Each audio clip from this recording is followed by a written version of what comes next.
नमस्कार, स्वागत है आप सभी का श्री न्यूज में और मैं हूं आपके साथ मेघा। राजधानी लखनऊ में दिव्यांग बच्चों की शिक्षा एवं पुनर्वास सेवाओं के लिए नियुक्त किए गए विशेष शिक्षकों ने अपनी 10 सूत्रीय मांगों को लेकर केडी सिंह बाबू स्टेडियम चौराहे पर प्रदर्शन किया। इस दौरान हमारी संवाददाता उंजिला ने धरने पर बैठे शिक्षकों से बात की। नमस्कार, इस समय हम खड़े हैं केडी सिंह बाबू स्टेडियम चौराहे पे। मैं उंजिला खबरों का सिलसिला के साथ इस वक्त उत्तर प्रदेश विशेष शिक्षा एसोसिएशन का धरना प्रदर्शन चल रहा है।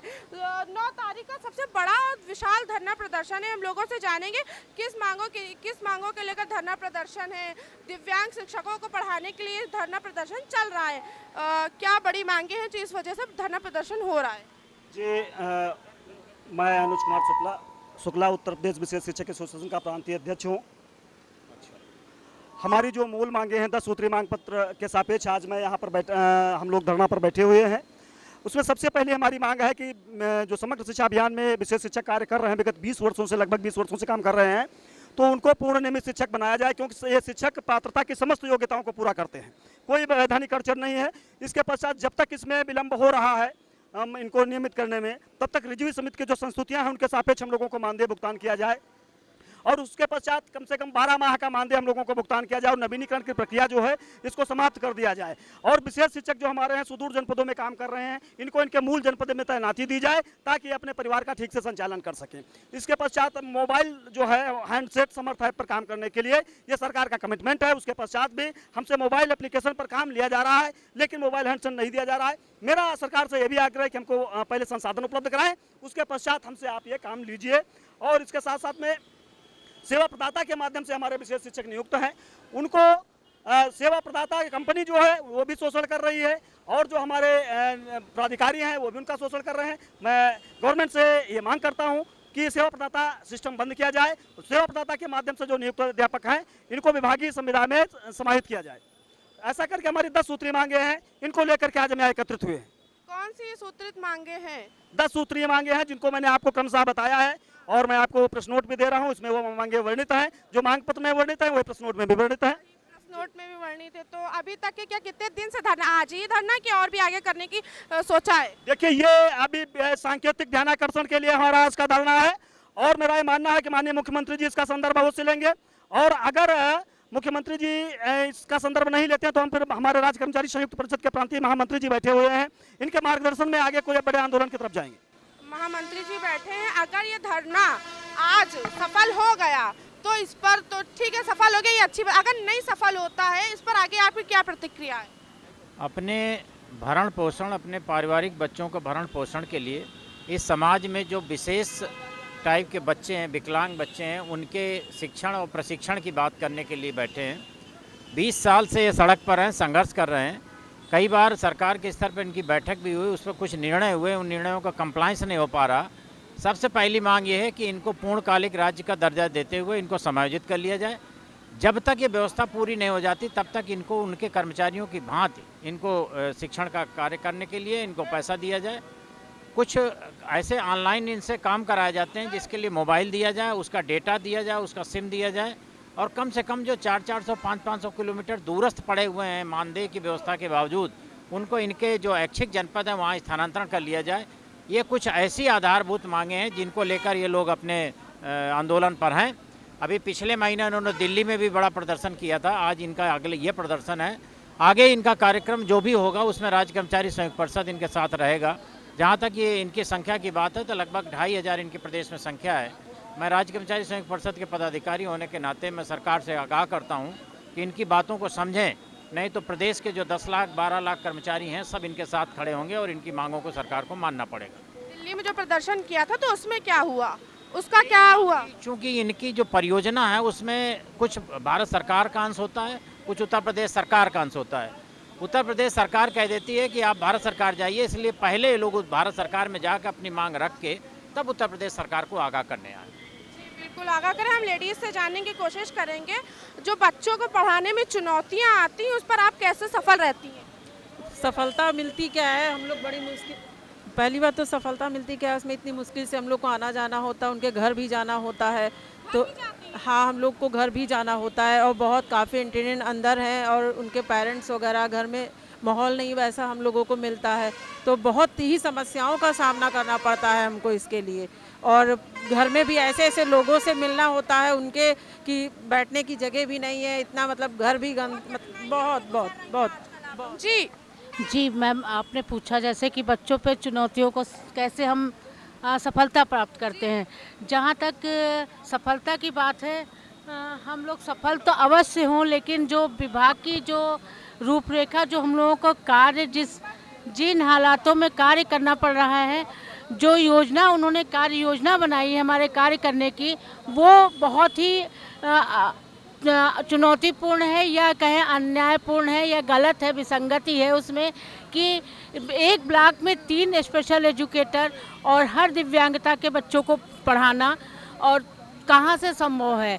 यदि एक विद्यालय में एक विशेष शिक्षक नियुक्ति हो तो हम पूरे टाइम उस बच्चे को देख सकें, जबकि हम लोग पढ़ाने से संबंधित कार्य हमारा है विशेष शिक्षक, मतलब हम दिव्यांग बच्चों को पढ़ाते हैं। तो अगर एक विद्यालय में एक विशेष शिक्षक की नियुक्ति हो तो हम उस कार्य को पूर्ण तरह से कर सकें। या हमें पूरे ब्लॉक में दर दर भटकना पड़ता है कि हर तरह की दिव्यांगताओं के बच्चों का सर्टिफिकेट बनवाना, उनका उपकरण दिलाना, उनकी शिक्षा की भी व्यवस्था देखना, एक शिक्षक कहाँ से संभव कर पाएगा। और होम बेस्ड बच्चों की जो पॉलिसी लागू करी गई है, उसमें महिलाओं को बच्चों के घर भी जाना पड़ता है, जो पूर्ण गंभीर रूप से दिव्यांग बच्चे हैं उनके लिए जाना पड़ता है। घर का माहौल ऐसा होता है, ग्रामीण पर अभिभावक अशिक्षित होते हैं, और कहीं कहीं तो देखा गया है कि महिलाएं काम पे बाहर चली जाती हैं, वो ऐसे में हमें घर पे जाना पड़ता है। अभिभावक कोई शराब पिए हुआ है या किसी बिल्कुल कठिनाइयों से गुजर रहे हैं, और इतने कम मानदेय में 2009 के बाद से हम लोगों का कोई भी मानदेय नहीं बढ़ा हुआ है। 15,950 पे ही हम लोग अटके हुए हैं, और जबकि हम लोग प्रशिक्षित हैं, महंगाई बढ़ती जा रही है। 2009 से बिल्कुल आपकी सैलरी नहीं बढ़ाई गई। अब 2024 आ गया, सरकार भी बदल गई है, उत्तर प्रदेश की बदली है, अब तो चुनाव भी हो गए, उपचुनाव भी आ गया। इस पर मतलब कि नहीं बदली तो आप लोगों ने क्या पहले मांग नहीं की, आप धरना करें? मांग तो कई बार की जा चुकी है, लेकिन कोई सुनवाई नहीं हुई है। और जिस हिसाब से काम लिया जा रहा है, समान वेतन, समान कार्य, समान वेतन की बात कही जा रही थी, लेकिन वो लागू नहीं हो पाया है। जबकि सुप्रीम कोर्ट से भी आदेश था कि समान वेतन, समान कार्य, समान वेतन होना चाहिए, लेकिन कार्य तो हम कर रहे हैं सामान्य, लेकिन हमको वेतन नहीं मिल रहा है। दूसरी, एक दिन में हमें 4 से 5 जगहों पे जाना होता है। तो उसके लिए कोई व्हीकल वगैरह दिया है सरकार ने? कुछ भी नहीं। 2,000 रुपये का एक निश्चित वो दिया है कि यह आपका यात्रा भत्ता है, जो कि हमें पूर्ण इसमें हम कर नहीं पाते हैं। लेकिन फिर भी मुझे जाना है, सुबह शाम आपको सेल्फी देनी है, तब आपके अटेंडेंस मान्य होगी। ये तो है, हो गया है। इसके लिए क्या फोन दिया है सरकार ने? कोई नहीं, कोई फ़ोन नहीं, कोई डेटा नहीं, कोई कुछ भी नहीं, कोई सुविधा ऐसी नहीं है जो हम लोग को मिल रही हो। कोई सुविधा नहीं मिल रही, उसके बाद भी कहा जा रहा है कि आपको अटेंडेंस भी लगानी है, आपके अपने पैसों से लेकर पढ़ाने भी जाना हो। फिर होम ट्यूशन, अगर कॉलेजेस हैं, स्कूल हैं विशेष बच्चों के, होम ट्यूशन क्यों चल रहा है? हम आगे भी जानेंगे कि क्या परिस्थितियाँ हैं, अब आगे क्या होगा। हम तो यही चाहेंगे कि मांगे जल्द से जल्द पूरी हो जाए। आपको जो इतनी परेशानियां हो रही हैं, उस पर आप क्या कहना चाह रही हैं? हम ये कह रहे हैं कि बस हमारी जो मांगे हैं वो हमारे लिए पूरी होनी चाहिए, ताकि हम लोग अपना और अपने परिवार का भरण पोषण अच्छे से कर सकें। और फील्ड में हम लोग जो दिक्कतें आ रही हैं और डोर टू डोर जाना पड़ रहा है, वो सब हमें समस्याएं सुझाव। कौन सी फील्ड में दिक्कतें आ रही हैं? हम लोग को होम बेस्ड एजुकेशन करना पड़ रहा है, घर घर जाके बच्चों को देखना पड़ रहा है, शिक्षित प्रशिक्षित करना पड़ रहा है। एक घर से दूसरे घर जाके बच्चों को, जो अनबेड बच्चे हैं, उनको शिक्षित प्रशिक्षित करना पड़ रहा है। इसमें घर में हम लोगों को बहुत ही प्रॉब्लम आ रही है जाने में। स्कूलों में पढ़ाने में हमें कोई प्रॉब्लम नहीं है, बस घर जाने में प्रॉब्लम आती है। होम बेस एजुकेशन देने जाना पड़ता है।